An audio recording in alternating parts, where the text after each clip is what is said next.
நாமக்கல் மாவட்டம் ராசிபுரம் அடுத்த கோனேரிப்பட்டி பகுதியைச் சேர்ந்தவர் லோகநாதன். கம்பி கட்டும் தொழில் செய்து வரும் இவர் கடந்த சனிக்கிழமை இரவு 8 மணியளவில் வீட்டை விட்டு சென்றவர் மீண்டும் வீடு திரும்பவில்லை. இதனால் அவரது மனைவி மற்றும் உறவினர்கள் அக்கம் பக்கத்தில் தேடியும் கிடைக்கவில்லை. ஒரு கட்டத்தில் லோகநாதனின் மனைவி மணிமேகலை ராசிபுரம் காவல் நிலையத்தில் புகார் அளித்தார். அதன் பேரில் ராசிபுரம் போலீசார் வழக்கு பதிவு செய்து லோகநாதனை தேடி வந்தனர்.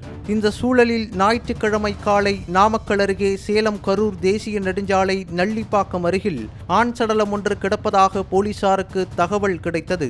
உடனடியாக சம்பவ இடத்திற்கு சென்ற நாமக்கல் போலீசார் அந்த ஆண் சடலத்தை கைப்பற்றி விசாரணை மேற்கொண்டதில் அது லோகநாதனின் உடல் என்று தெரிய வந்தது.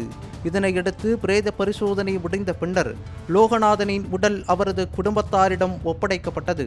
இச்சம்பவம் தொடர்பாக நாமக்கல் போலீசார் மற்றும் ராசிபுரம் போலீசார் வழக்கு பதிவு செய்து விசாரணை மேற்கொண்டு வரும் நிலையில் ராசிபுரம் நகர் VAO சரவணனிடம் LIC பகுதியைச் சேர்ந்த சரவணன், வைரமுத்து ஆகிய 2 பேர் லோகநாதனை தாங்கள்தான் கொலை செய்ததாக சரணடைந்தனர். பின்னர் சரணடைந்த இருவரையும் VAO சரவணன் ராசிபுரம் காவல் நிலையத்தில் இருவரையும் ஒப்படைத்தார். அங்கு போலீசார் மேற்கொண்ட விசாரணையில் திடுக்கிடும் தகவல் கிடைத்துள்ளது. அதாவது லோகநாதனுக்கு ஒரு பெண்ணுடன் திருமணத்தை கடந்த உறவு இருந்துள்ளது. அதே பெண் சரவணனிடமும் பேசி வந்ததாக கூறப்படுகிறது. இதனால் அந்த பெண்ணிடம் லோகநாதன் தகராறில் ஈடுபட்டதாகவும் இதனை அந்த பெண் தற்போது பழகி வரும் சரவணனிடம் சொல்லியதாகவும் கூறப்படுகிறது.